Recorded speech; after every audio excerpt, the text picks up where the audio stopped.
Welcome back. My name is Chris. And I'm Steve. And this is Streaming Things. Today, it's Crossing Streams, where we touch base quickly on some other things we might have been watching, perusing along the streaming interwebs that you might want to check out. You might not. I don't know you. Yeah, you ever been looking at Netflix and you're like, what should I watch this evening? Or Hulu, or Disney Plus, or Disney, Paramount Plus. Disney Plus. It's Disney Plus. It's Paramount Plus. Apple TV Plus. Plus. What else we got? Shudder, Mubi, Tubi, Funimation. Fresh and Fruity. Yeah. MGM Plus, that's a thing. Is it? Yeah, I think. Okay. Excuse me. I choked on MGM Plus. I just should. Stop it. AMC Plus? Plus, sorry. There's other ones, unfortunately. Are we having a meltdown? Yes. I feel like we're having a meltdown. So you're hearing this on Tuesday, but this is our fourth podcast of the day. And it's Father's Day. I've got to go see my wife's father. She's texting me, "Are you still recording? Jesus Christ." And I'm like, yes.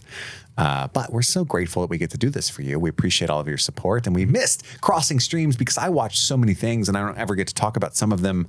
And later this month, for instance, like The Witcher Season 3, Volume 1's coming out. I want to talk about that.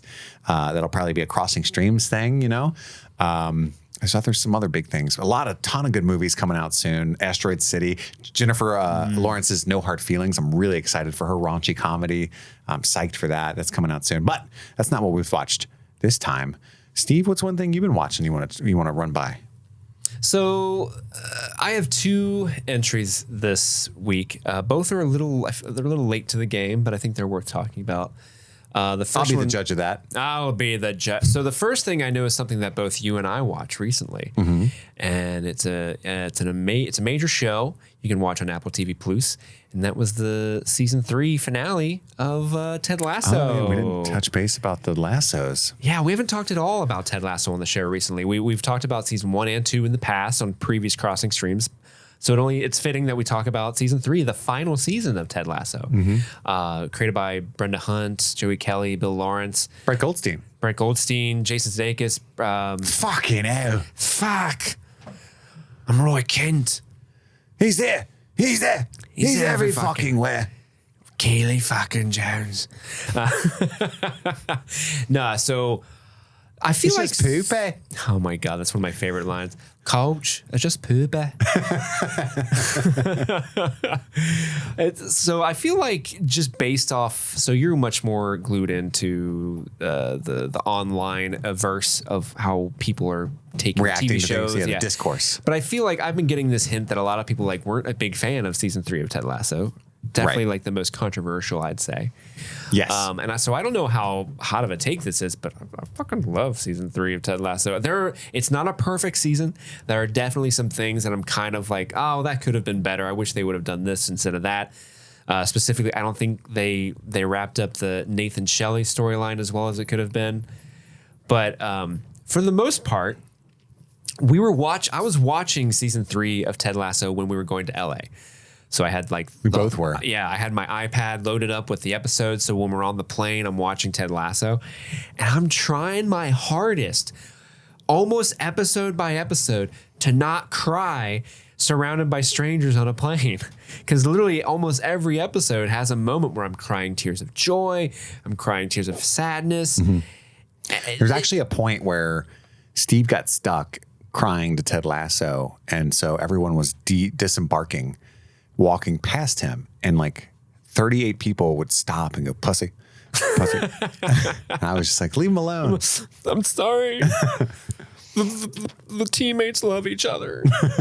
No, we were both on. There was actually one leg of the journey where there was a woman we didn't know between us. Yeah. And we were both on opposite ends of her, crying, watching Ted Lasso. Yeah, so you're 2 episodes ahead of me the whole time. And so this woman would look left, see what you're watching. She could look right and see what I'm watching, and maybe she's like, "Oh, this poor bastard doesn't know what he's in for." She's ahead of the game because she's been peeking at my screen. Yeah, people must, but she didn't know we were together, so she was like, "Man, God, what are the odds?" Yeah, I think it is a hot take, but I agree. The finale itself was satisfying to me. All the characters ended up in a place that I believed and that I was happy with.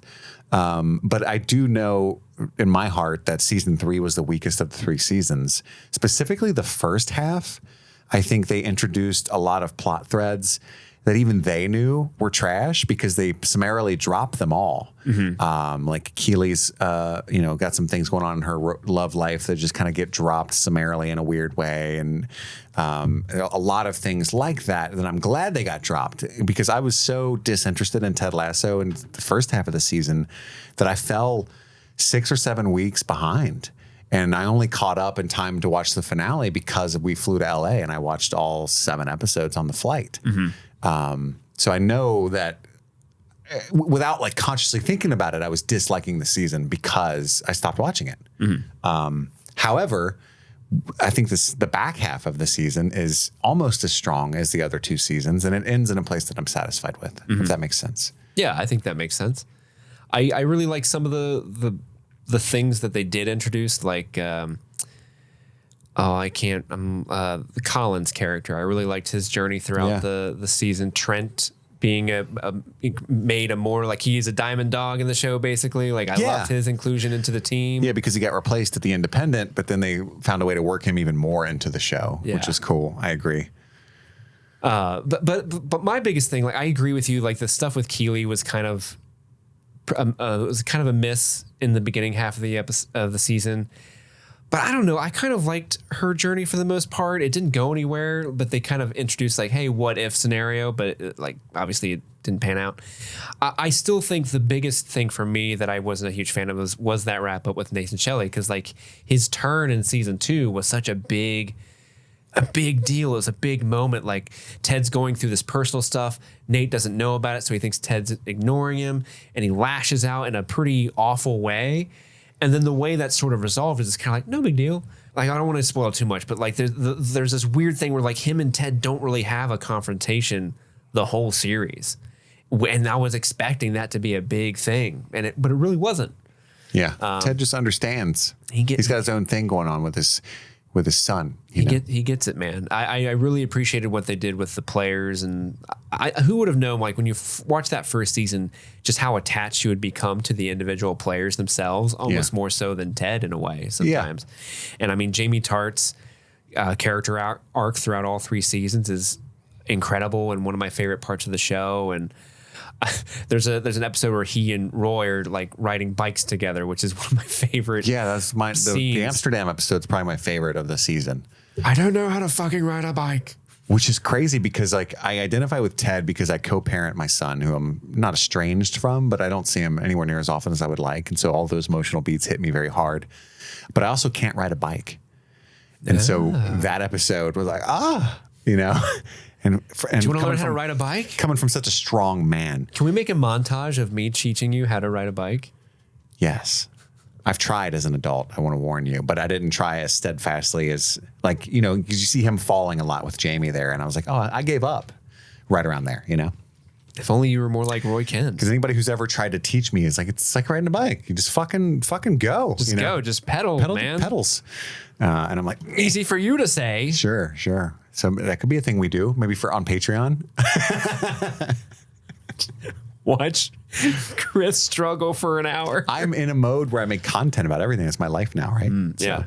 If I'm going to learn how to ride a bike, I'm not going to do it for free. God damn it. Yeah. Nor should you. But yeah. What about you? I liked it too. You liked it too? Yeah. Black Mirror season 6 just came out. Well, as you're listening to this, it's 4 days ago, I think. But yeah, season 6 is out. I know you're a big fan of Black Mirror, and season 5 was the weakest by far of all of the shows. A lot of people say the common refrain is that once the Americans took the show over, once it moved from Channel 4 to Netflix, the show got much weaker. That's kind of true, except that the strongest season is season 3. That's the one with San Junipero and a lot of the big all-time favorite episodes. I think is the strongest season. So that's a Netflix season is what I was trying to say. Sorry. USA. And of course, Charlie Brooker has been in charge of it the whole time, but I can see where they're coming from. Season 6 is better than 5, but still a diminished quality compared to 1 through 3. But one of the episodes is among the best that I've ever seen. It's called Beyond the Sea, I think. It stars Aaron Paul and Josh Hartnett. Interesting who's pairing. making a comeback because Josh Hartnett was also in a Guy Ritchie movie that I watched this year called Operation Fortune Ruse de Guerre. Is this a Hartnettissance? I think it is. I think it is. It's also got Kate Mara, who I haven't seen in a long time. Oh, I like Kate Mara. I used to see her all the time, but after like House of Cards, Fantastic Four, she kind of disappeared. And Rooney hasn't been anything either, her sister. But anyway, I had a great time with this season. I watched them all in one day. The first episode, Joan is Awful, has Annie Murphy and Salma Hayek. And Annie Murphy is from Schitt's Creek, which is a show I did not watch, but I know everybody loves. That episode's really funny, like so funny that it's kind of weird for Black Mirror. And a lot of people are taking issue with this season because it's becoming something un-Black Mirror-like. It's not necessarily examining mankind's relationship with technology in like a foreboding Twilight Zone way. Like there's a lot of episodes that are straight comedy now. There's a lot of episodes that are straight horror in season 6 where there really isn't like a mind-bending technological twist or relationship at all. But is it just like... Here's like, a weird horror story. There's a fucking there's like there's a creature feature episode. It's random. Oh, interesting. And there's and there's like no technological bent to the story. There's an episode that is all about people's obsession with true crime documentaries and shows, and takes a shot at them for that, and that's all it is. And I really like it, though. You know what I mean? It's got Mahala Harold, who's an actor that I love. She was in Bodies, Bodies, Bodies, and a show on HBO Max called Industry that's really good. So all the performances are as great as ever. But Beyond the Sea is a feature-length film. It could have been released on Netflix as a film by the guy who created Black Mirror. It's fucking great. Is it like 90 minutes long? It's an hour 20. Yeah. Wow. Yeah. And it's really Aaron Paul's probably career best performance. Josh Hartnett's great in it. And the premise, I'm just going to give away the premise. If you don't want to know the premise, skip ahead like 30 seconds. But you'll love it, Steve, because it's very sci-fi. It takes place in the 60s, but an alternate history where we go to space. Space? And the idea is that they create robots that you can link into from space to live your daily life with your wife and kids. And then at night, when you lay down and go to sleep in the little machine, your consciousness goes back up to your real body, which is on the space station, and you can do your job up there. And that's the concept. And what kind of fuckery could happen in that? You know what I'm saying? Mm-hmm. And it's got a very Ray Bradbury-esque in a way that I really appreciated.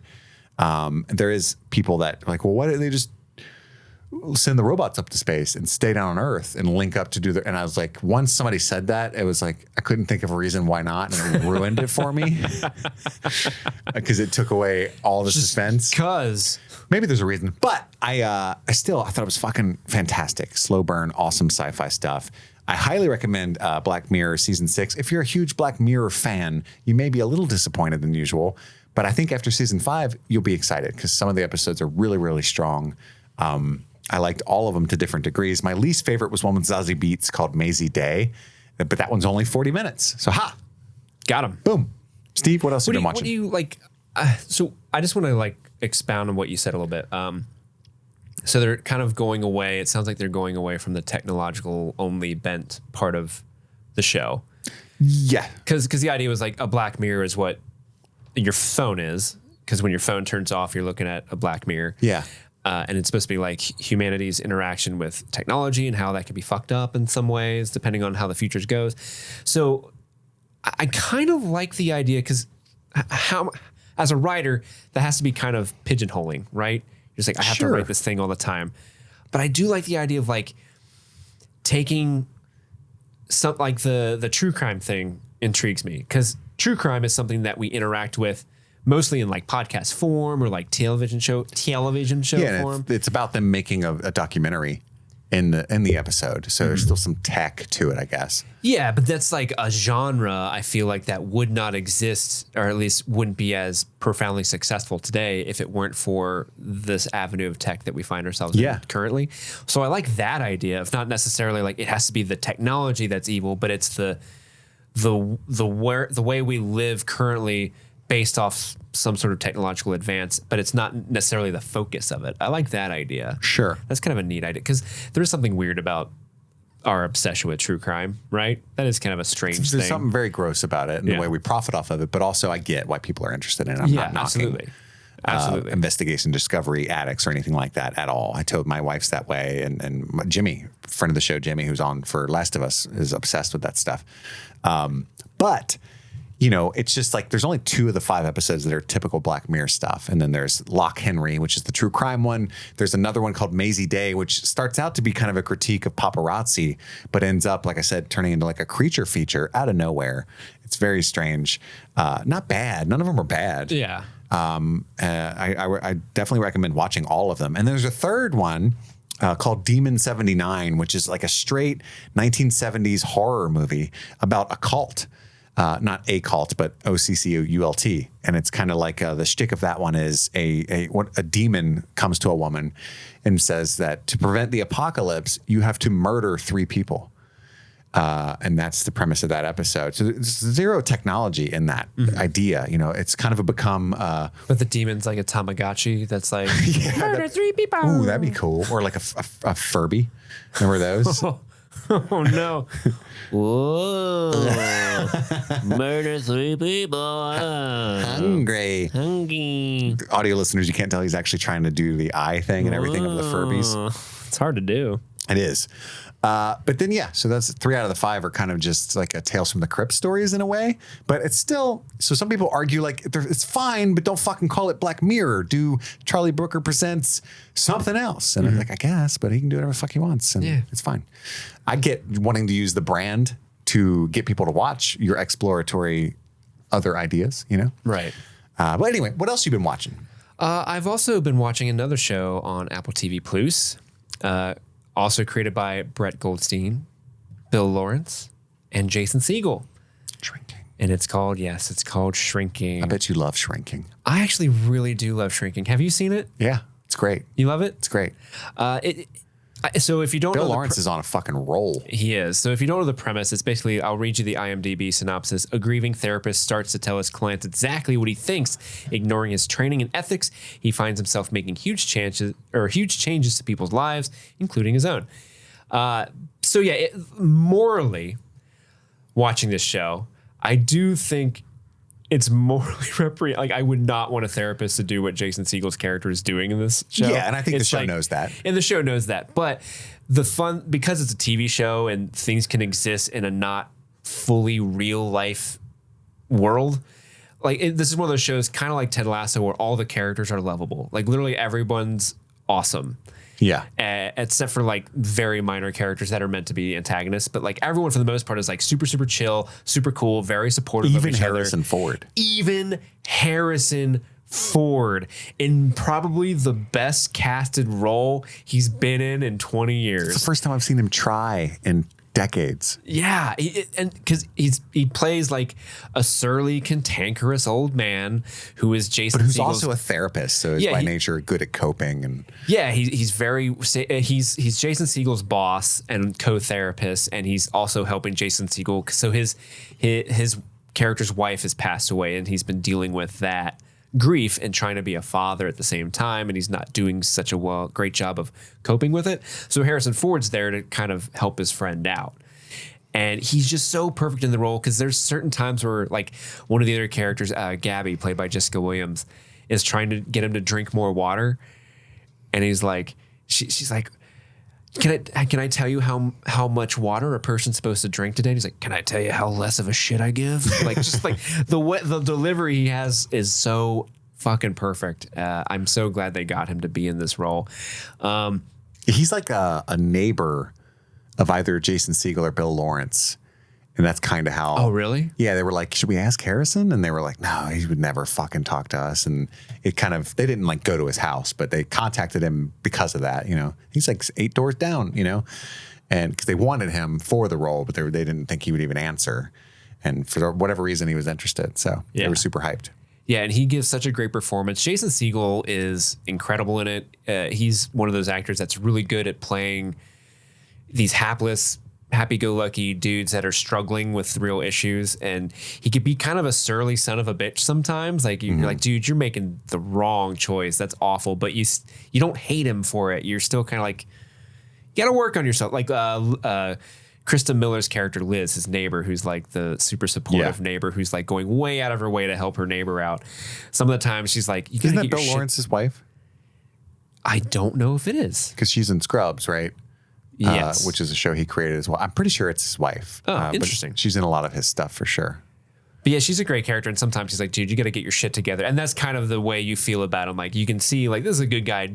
He's been dealt a terrible card, but dude, get your shit together. Come on. You got a daughter.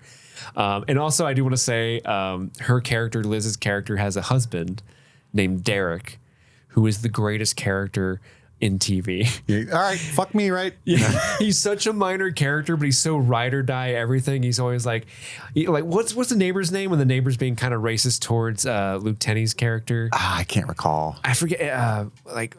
Susan. We'll just say her name, Susan. They're arguing with Susan because she's being kind of racist toward this young black man that's living with them, and Derek rolls by and is like, "Hi, Susan," and she's like, "Don't say hi to Susan. We hate Susan." He's like, "Oh, eat a dick, Susan," and like just drives on.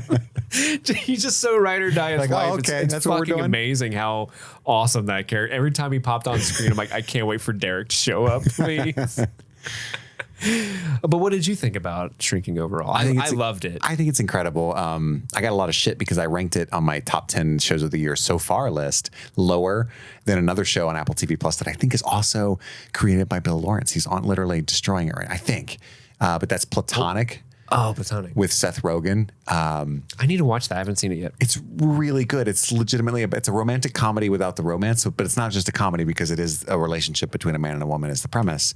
But it's like, it's a platonic relationship. Can men and women be friends without sex? Is the whole like joke of their friends in the show. But honestly, it's just so fucking funny. It's so funny. And Shrinking was making me bawl my eyes out and shit. Platonic doesn't do that. Mm-hmm. But it was just so funny. And I've seen it more recently. Maybe that's all it was a recency bias thing. So I think you would like them both, just like I do. But Shrinking at the time that I saw it, I was obsessed with it. It's so good. It really, it's got the same heart of Ted Lasso.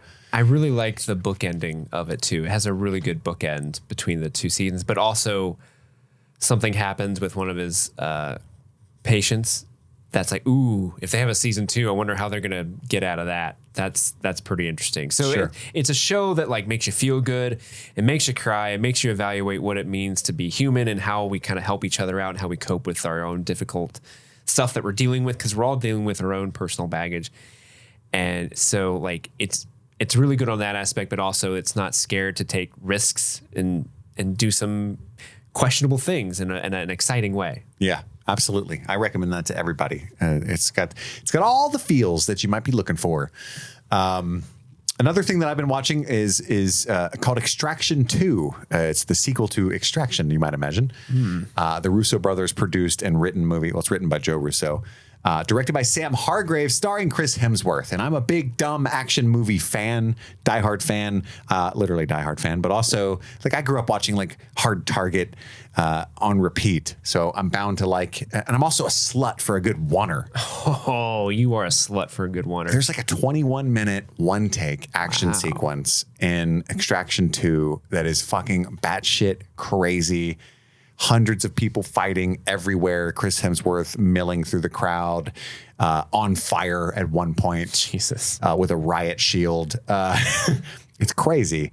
And from a technical aspect, you know, this whole new, what's the word I'm looking for? Trend of stunt workers just deciding to direct their own movies with the real knowledge of what good choreography is. Starting with John Wick, which is one of my favorite franchises of all time. I love it. So I was super hyped for Extraction 2 because I actually really loved. Did you watch Extraction? No, never did. They're both on Netflix, and so they're easy to watch. It's just a bunch of pew, pew, pew. You know, I mean, I think Tyler Rake kills 183 people in the first movie, and that's Chris Hemsworth's character. On screen, you can count them, 183 people. Is there a kill count in the bottom left-hand corner? No, but Netflix released that. But so it's the biggest like by one person kill count ever. For reference, John Wick kills 200 and something in both the first two movies. So it's combined. Correct. So, and you know how much that feels like he's killing watching those movies? Yeah. It's all in one movie with Extraction. And he's not the only one killing. Is this a thing that movies are trying to do now? Like, oh, we're going to have the biggest kill count for our maybe. protagonist. We're going to commit a small genocide in our movie. Well, they've been doing it. Like there's that Joe kill count counter in Hot Shots Part 2. Remember that? Yeah, that's right. He just grabs bullets out of a bag and throws it. And all the guys like, like pretend they're getting shot. It's so good. It's kind of like that. But I think there's a level of emotion to these movies too. Like Tyler Rake is a mercenary who was an Afghanistan fighting soldier whose son died, prior to the movie starting. And so now he's in this really dark place where he's just a gun for hire and wants to die, but doesn't have the strength to take his own life. So he's just throwing himself in these dangerous situations, but he's got that will to survive and skill set that won't let him end it, Sounds dumb and corny, but it actually works. Chris Hemsworth's great in the role, and it's very sad. The first movie has David Harbour. I mean, it's just fucking fun. And the second movie has Idris Elba. So I highly recommend both of them. I think Extraction 2 might be better than the first just because the villain is truly menacing. But if you're into John Wick and Atomic Blonde and Nobody with, what's the guy from Mr. Show? It's very fucking famous in Better Call Saul. Rob Odenkirk, Odenkirk, Bob Odenkirk. We got there. You were there, I'm just buddy. gonna make weird noises until Odecker. Black and Decker. Yeah, if you like all of those movies, just because you're into really well directed action, the writing's weak at many points, but the production value of the Russo brothers mixed with like Sam Hargrave directs the shit out of these movies. If you're into like technical filmmaking and choreography, you're going to have a blast. I love them. But yeah, Extraction 2 just came out. And then finally, the last movie I want to talk about is I was doing a project with Mubi. Mario Brothers. I haven't made the video. Yeah, the highest grossing movie of the year, 1.3 billion. That is a fun movie. I was doing a project with Mubi, the streaming service, and I get to pick a movie off of their service to make a video about. And I do that 4 times a month. And one of them, it was for Pride Month. I was supposed to pick a queer movie that I had not seen or wanted to talk about. And so I picked one I hadn't seen. It makes it more fun for me. This movie, I cannot believe I've never even heard of it. You may have. It's called Velvet Goldmine. Have you heard of this, Steve? I have heard of the title, but I can't tell you what it's about. But I've heard of the title before. Listen to the cast. Okay. It's got Jonathan Rhys-Meyers, the guy from The Tutors. I don't know if you watched that show. The guy from Mission Impossible 3. Oh, he is in that, isn't he? There you go. A little tie into our show. It's got Ewan McGregor. What? Christian Bale. I love Christian Bale. A young Toni Collette. Oh, yeah. It's directed by Todd Haynes. Eddie Izzard. Eddie Izzard is in it. Yes, it's fucking amazing that like to see this young Christian Bale interacting with this like Train Spotting era Ewan McGregor playing these outlandish London rock stars and pop stars. Really, it's wild, and they're so good. And Toni Collette, I'd never seen her like this before. She's so like. Because, I've only seen her since like post-Hereditary career. I never saw Muriel's Wedding. I'm so dumb. I didn't even know she was from Australia until a few years ago. And so like seeing her like play this kind of character was so surreal for me. And it's a very strange movie. Like the narrative structure it's kind of bookended by the idea that Christian Bale's character is a reporter who's trying to figure out the life of the Jonathan Rhys-Meyers couple character, where he went after his ending as a pop star. And so he's writing an article about it and he's interviewing people from the guy's life.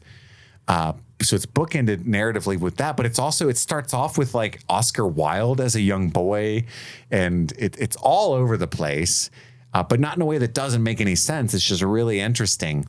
It's like, oh, I'm not going to be held by what the next normal thing to do would be narratively, because this is a queer story and we do whatever the fuck we want. We're just living free, right? Mm-hmm.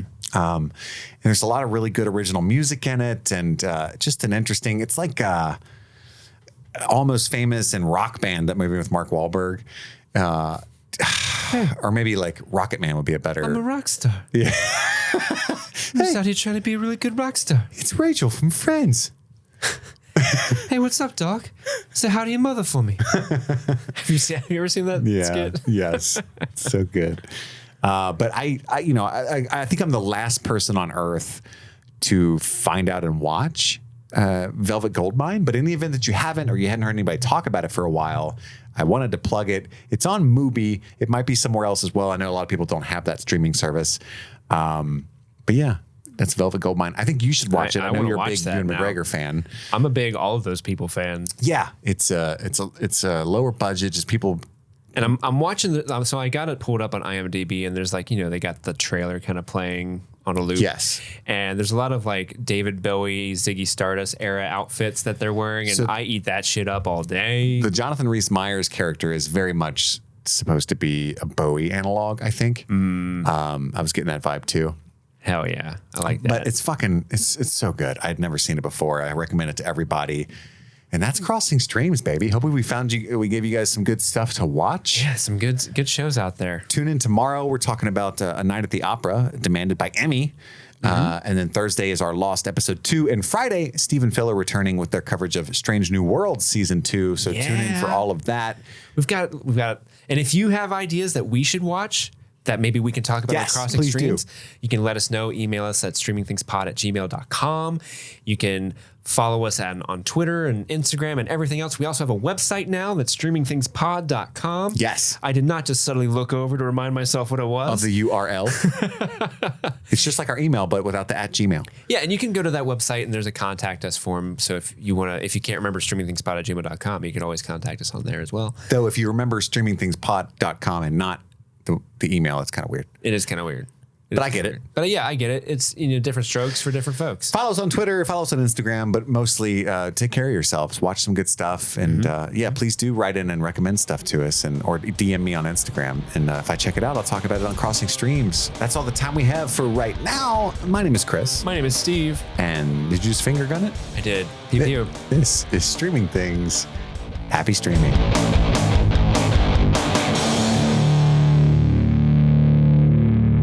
Pew, pew, pew, pew, pew, pew. I'm Taylor Rake.